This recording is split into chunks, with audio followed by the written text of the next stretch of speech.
Son dövrlər Rusiyanın media və informasiya məkanında Azərbaycana, Azərbaycan xalqına, ölkə rəhbərliyinə qarşı sistematik təhdid və təhqir xarakterli informasiyalar yayılmaqdadır, çağırışlar edilməkdədir. Bununla bağlı Azərbaycanın Baş Prokurorluğu müvafiq tədbirlərə başlayıb, cinayət işləri açılıb, eyni zamanda da həmin şəxslər barəsində beynəlxalq axtarış elan edib. Bu barədə məlumat vermişdir. Bundan sonra Azərbaycanın Mətbuat Şurası da Rusiyanın informasiya və media məkanında Azərbaycana qarşı olan təhdidləri pisləyən bəyanat yayıb. İndi isə Azərbaycanın Xarici İşlər Nazirliyi Rusiyanın Azərbaycandakı fövqəladə və səlahiyyətli səfirini çağırıb.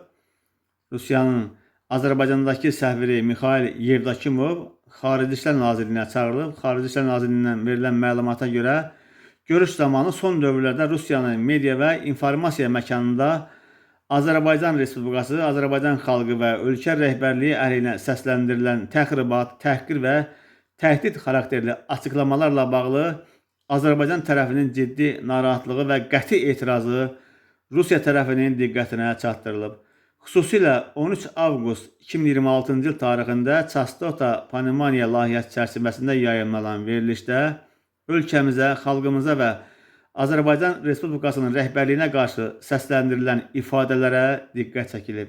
Bununla yanaşı 7 avqust tarixində Sputnik radiosunda yayımlanan proqramda Azərbaycan rəhbərliyinin Rusiyanın terrorçu və ekstremistlər siyasına daxil edilməsi ilə bağlı səsləndirilən cəfəngiyat 9 avqust tarixində YouTube platformasında, 16 avqust tarixində isə Spas telekanalında Azərbaycan rəhbərliyinə qarşı yenidən təhqir məzmunlu materialın yayımlanması və təxribatçı fikirlərin səsləndirilməsi xatırlanıb.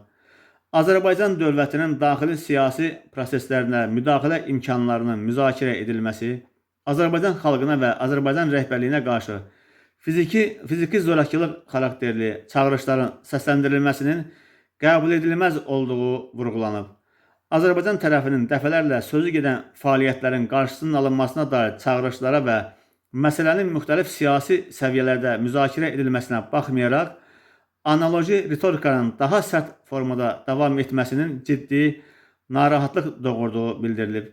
Görüşdə Rusiyanın informasiya və media məkanında Azərbaycan əleyhinə təxribat, təhdid və zorakılıq ritorikasına son qoyulması məqsədi ilə təxirə salınmaz və təsirli tədbirlərin görülməsi barədə gözləntimiz bir daha qarşı tərəfin diqqətinə çatdırılıb deyə Azərbaycanın Xarici İşlər Nazirliyinin məlumatında bildirilir.